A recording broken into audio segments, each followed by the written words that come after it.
Hello, BookTube. I went back to the Brattle bookshop first thing this morning, bitterly early. It was already hot. It's going to be a hot day today. It is a hot day today here in Boston.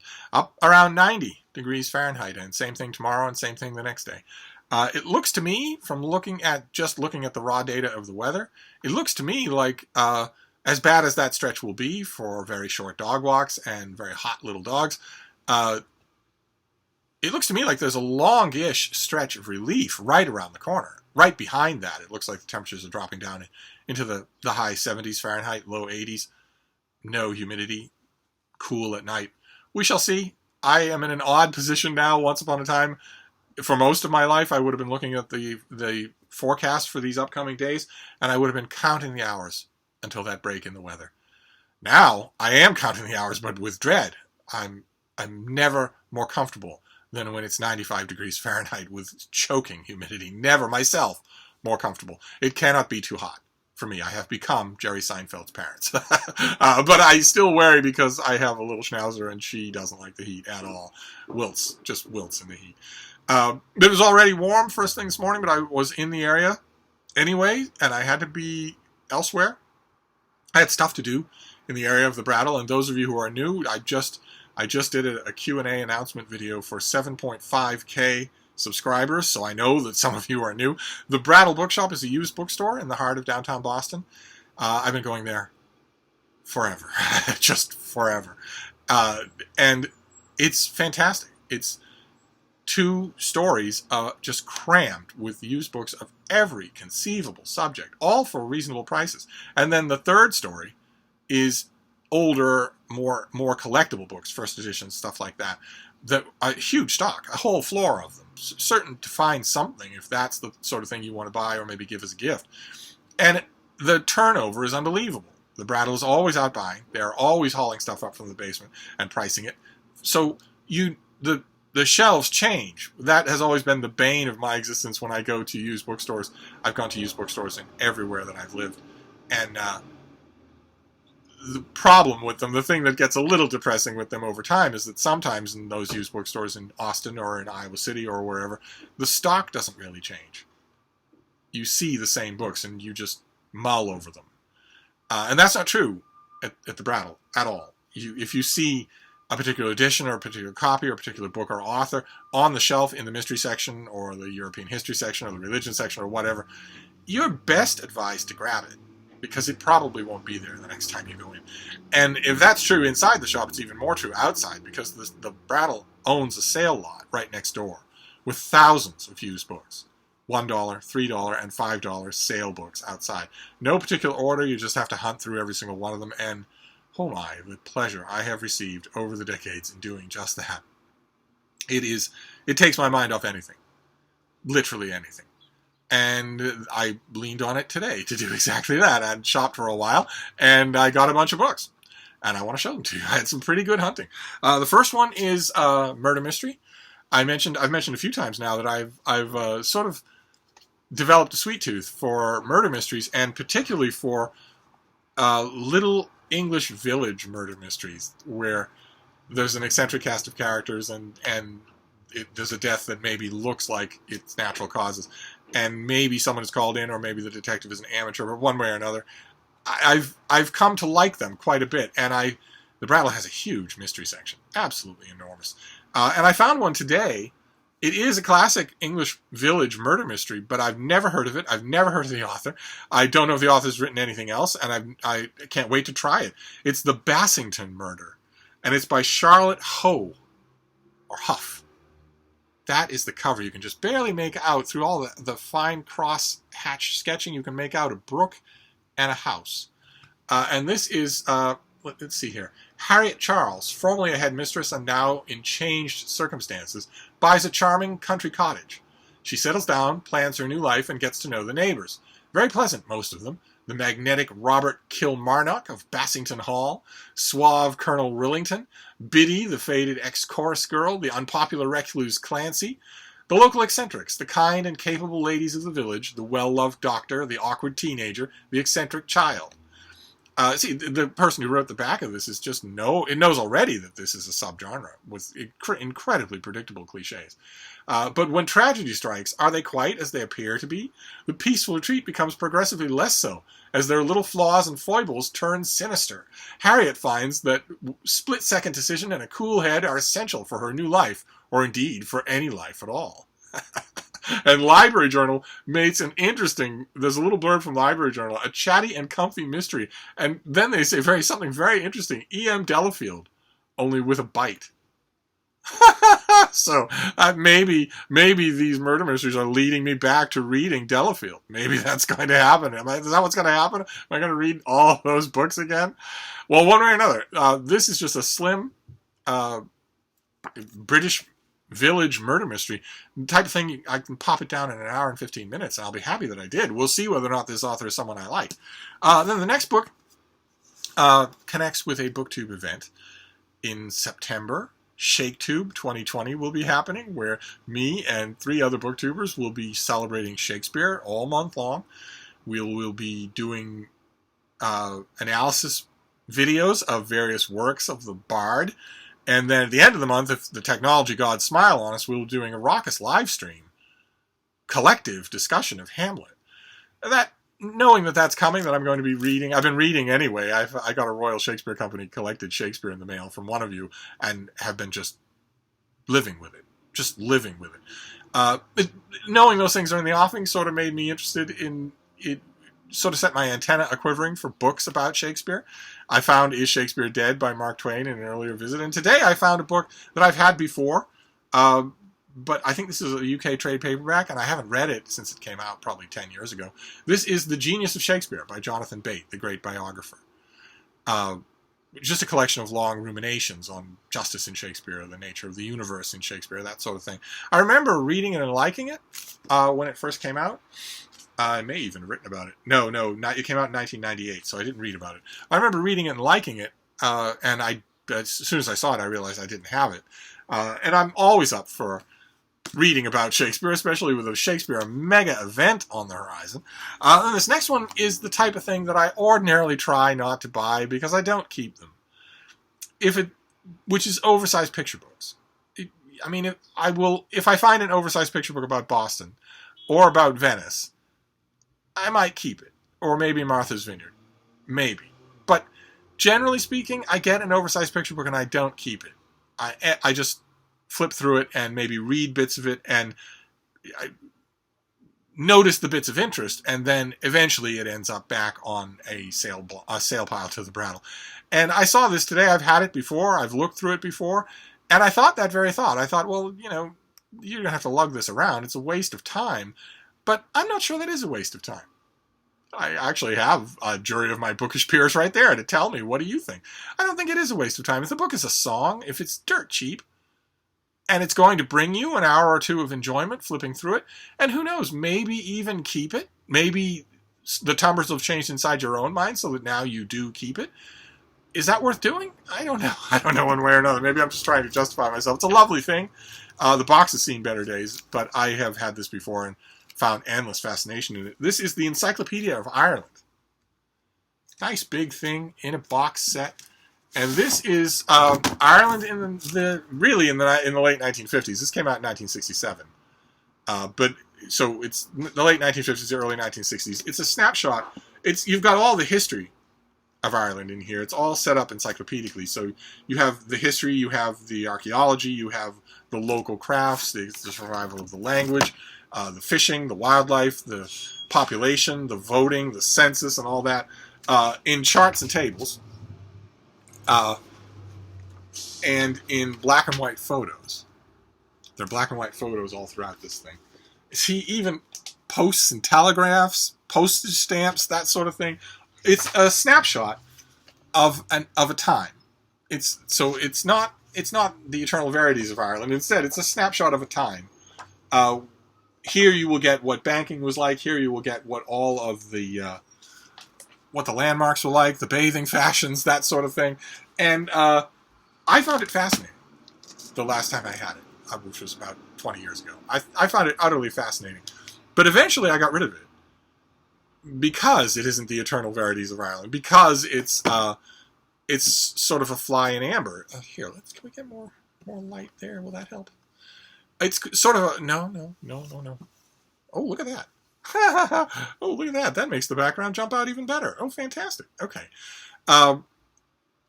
The reason why I got rid of it originally, I unloaded it, is because it seemed temporal to me.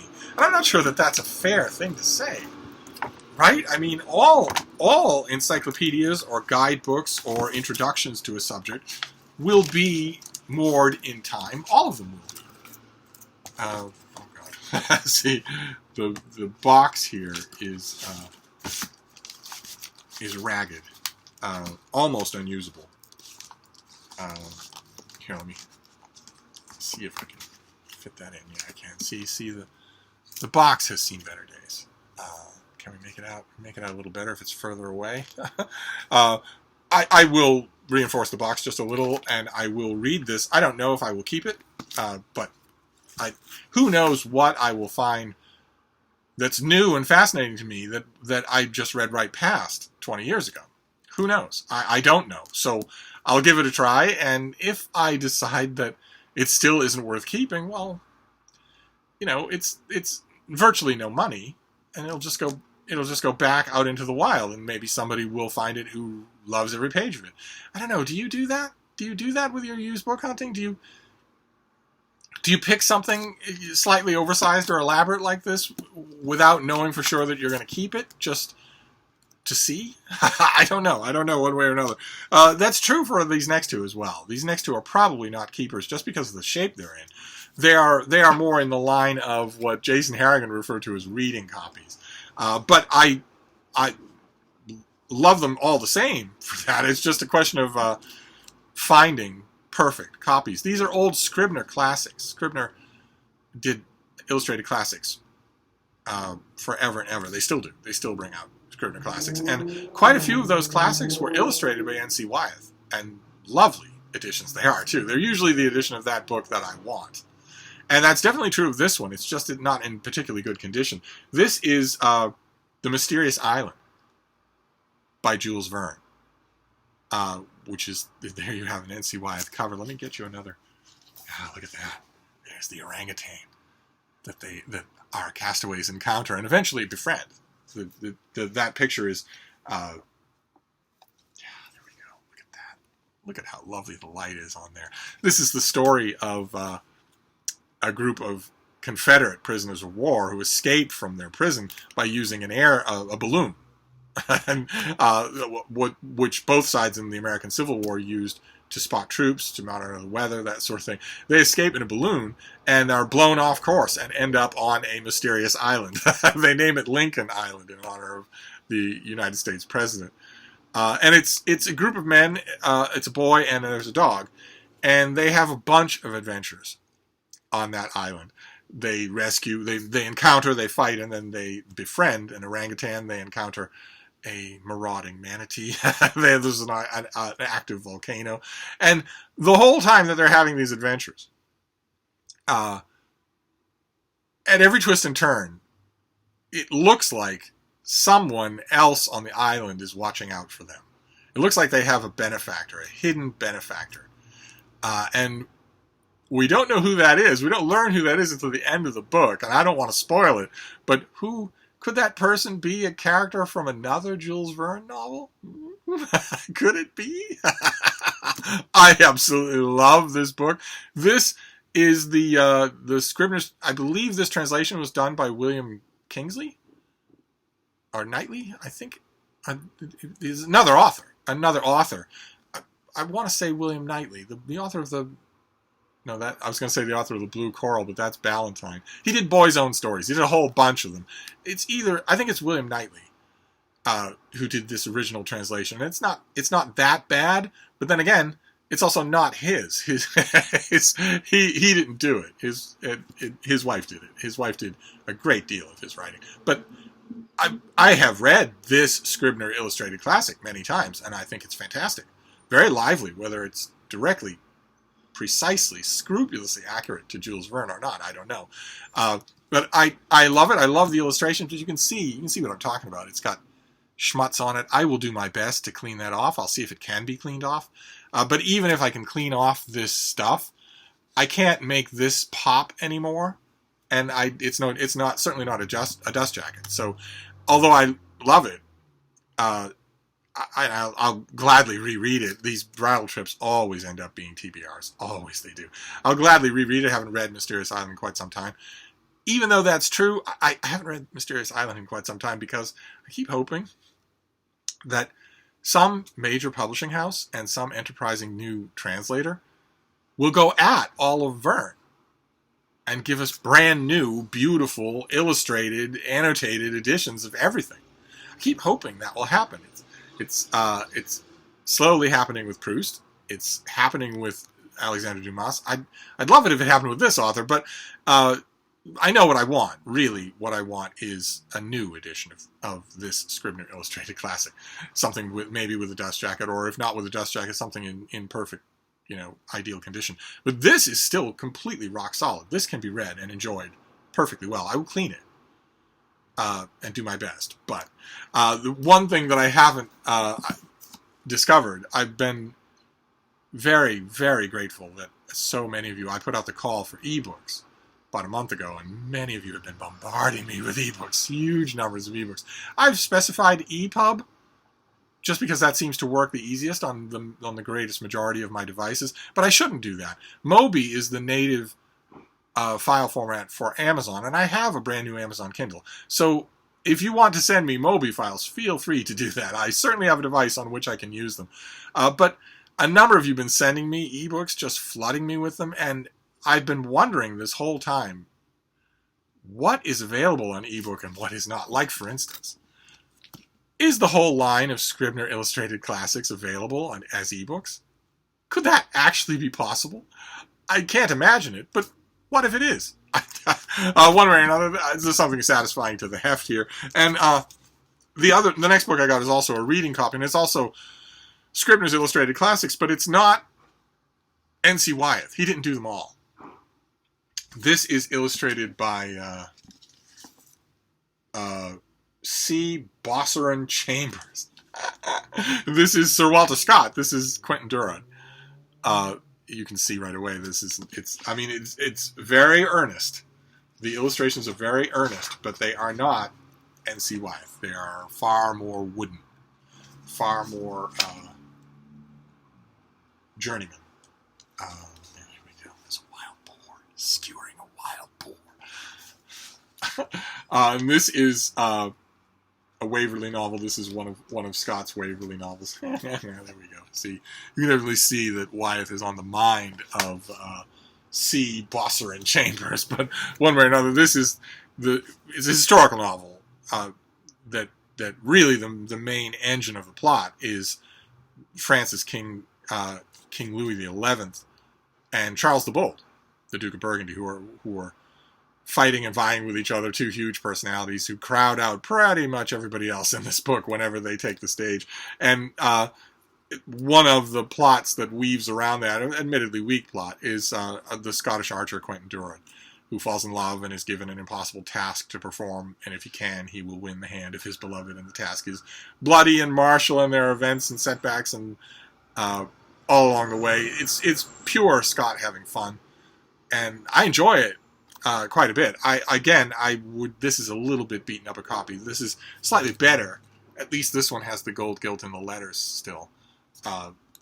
But I got this mainly because I saw it and thought, boy, it's been a long time since you read that. So I will I will read it in this format with nice big pictures. Then we have a work of history. The last three are works of history. This next one I had the advanced copy, I had the finished copy, I reviewed it, I believe, and for all I know, it's Basic Books. I have a very good relationship with Basic Books. For all I know, I am blurbed on the paperback. I've never seen this book in paperback, I don't think. I found it in hardcover and remembered right away how much I liked it. And it's big, but I want to give it another read. This is Alexander Watson's book, Ring of Steel. Huge book on World War I, on Germany and Austro-Hungary, feeling that they were ringed all around by enemies and that they were doomed to a long struggle. I I liked the... How are we doing for perspective? No. There, that's better. I like the perspective on this book. I like the author's... It writes just fantastically well. So I loved it. As a World War I book, I loved it. I don't think... I got rid of the hardcover. I got rid of the advanced copy. I'm pretty sure I got rid of the paperback as well. I don't think I had... As soon as I saw this, I realized, oh, you don't have that. And you want it. For either rereading in part or in whole. I might reread the whole thing. I might do that. And then we have, to finish up, we have 2 works of history. And they are going to be familiar, not so much for the subject matter as for their previous owner. Yes, indeed, BookTube. It is the return of the Tabby Cat. So once again, the Brattle got a collection of books, a bunch of books from somebody who had a sweet tooth for history, especially American colonial and revolutionary history, and who tabbed the daylights out. Ooh, look at that. Let's get this so the lighting handles it. Who does that? Who tabs a book like that? I have no idea what use it could be. At least these tabs are more useful than these tabs, because these tabs, you probably can't make it out on this laptop, but these tabs actually have writing on them, so you can know why the tab, what is there. And these don't. These are just tabs. But these are 2 more books on the American Revolutionary period. And I've read them both, and I thought both of them were excellent, probably definitive. So why I don't have them, I don't know. I have no idea. The first one is by Don Glickstein. It's after Yorktown. And it concentrates on the years after the surrender of Cornwallis in 1781, bearing in mind a thing that a lot of Americans tend to forget, which is that peace treaties weren't signed until 1784. Military encounters happened that whole time on American soil and in the Caribbean and lots of other places as well. There were major battles, major naval battles, major land battles, all while the details were being worked out. When Cornwallis surrendered at Yorktown, all of the major players involved on the American and the British side and the French side assumed that the war would go on. Washington didn't consider the surrender at Yorktown to be the end of the war. George III didn't consider the surrender at Yorktown to be the end of the war. Cooler heads prevailed.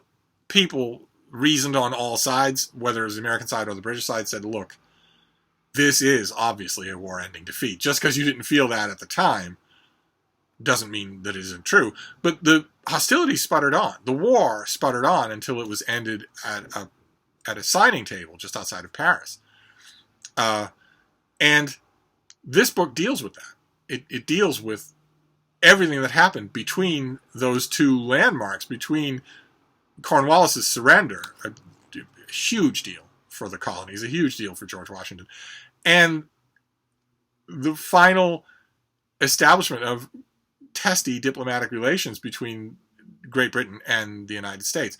Relations that wouldn't last, right? Because there would be a war very soon. The War of 1812 would erupt very shortly afterwards. But even so, the main sticking point, and I understand this with a deep empathy, the main sticking point for the Americans was that they wanted King George to recognize the independence of the United States of America.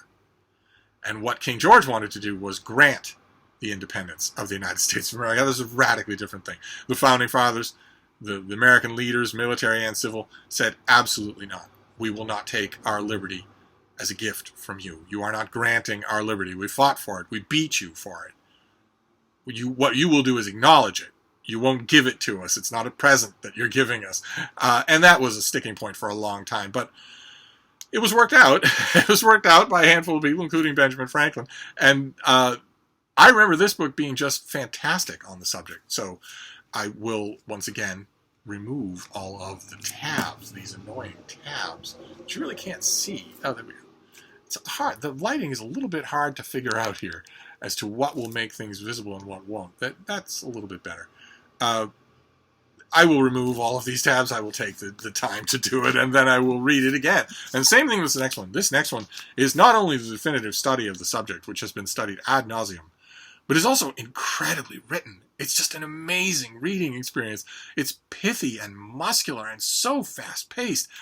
I just thought it was fantastic. This is by John Luzader, and it's Saratoga. It's his study of of the two battles that comprised Saratoga and that were, again, a major turning point in the war, because this was the complete defeat of a major British army at the hands of the colonials. That had happened in smaller percentages. It had happened before Saratoga, and of course it would happen again at Yorktown. But Saratoga was just a bolt from the blue for everyone that this could happen, and that a practiced and storied and self-mythologizing British general could be just so completely beaten.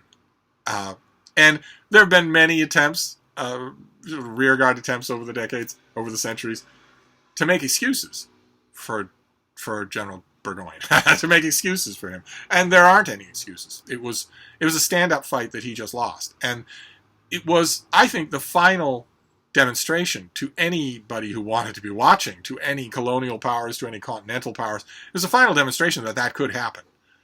That this was actually a war between states, not a punitive action between an immensely superior imperial power and a bunch of ragtag rebels. That this was a war between two states, where whole armies could be captured, where the balance of power on the continent could change. And this is an amazing study of the personalities and forces leading up to that, and then the battles, and then the outcome. Just incredible. Our tabby cat also obviously thought so, because he's got tabs all throughout here, but I will clean up after him. I am assuming that I'm not doing him any damage, because I'm assuming he's dead. I'm assuming whoever left the tabs in these books is dead. And so they become mine, completely mine. But these are two, tabbed or not, they are heavily tabbed, but these are two books, especially the Saratoga thing. These are two books that I want to reread. Pretty much everything here. It's one yardstick of success at a Brattle book haul will be how eager are you to dive right into all the books that you got. And for me, pretty eager for all of these. The other yardstick of success is how many of them are going to end up in here, in this room. How many of them are going to be keepers, absolute keepers. There are rungs, there are grades of keepers. Like, for instance, Ring of Steel I am going to keep. It won't be in here. My history is all elsewhere.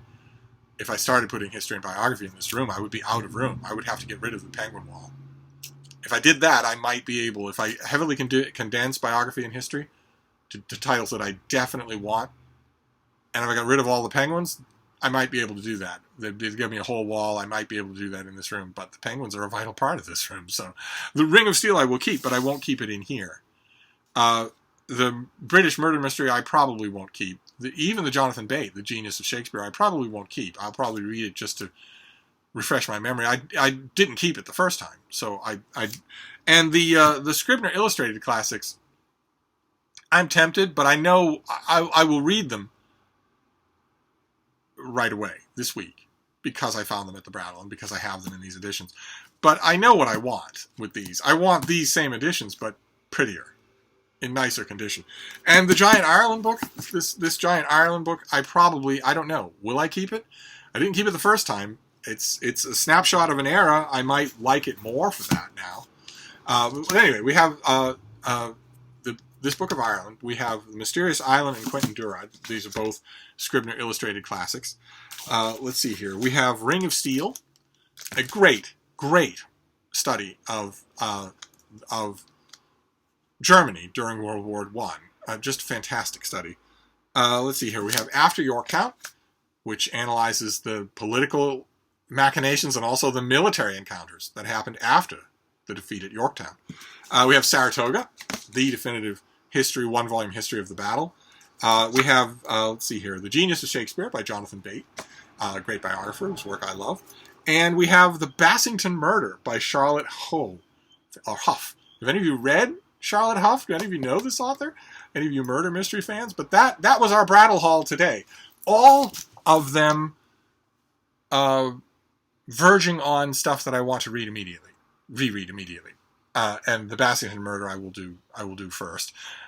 Probably Jules Verne I will do next. Probably I will, even though I've read Mysterious Island a million times.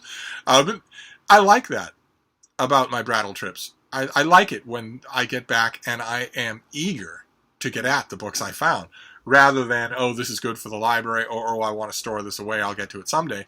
I like it when I'm eager to get to them. It makes me feel like the time and effort were well spent. Anyway, I'm going to wrap this up. That was a Brattle trip. I will not be back to the Brattle this week. The nearest, the soonest I will be back there would be maybe Saturday, but it's unlikely. So that's going to have to do for now. Of course, I shouldn't announce that because it allows the other members of the OGBG to steal a march on me. One way or another. I had a whale of a time, and I'm, of course, as usual, incredibly grateful for being able to chat about these things with you. So I'm going to wrap this up for now, but I'll be back. Thank you, Book 2.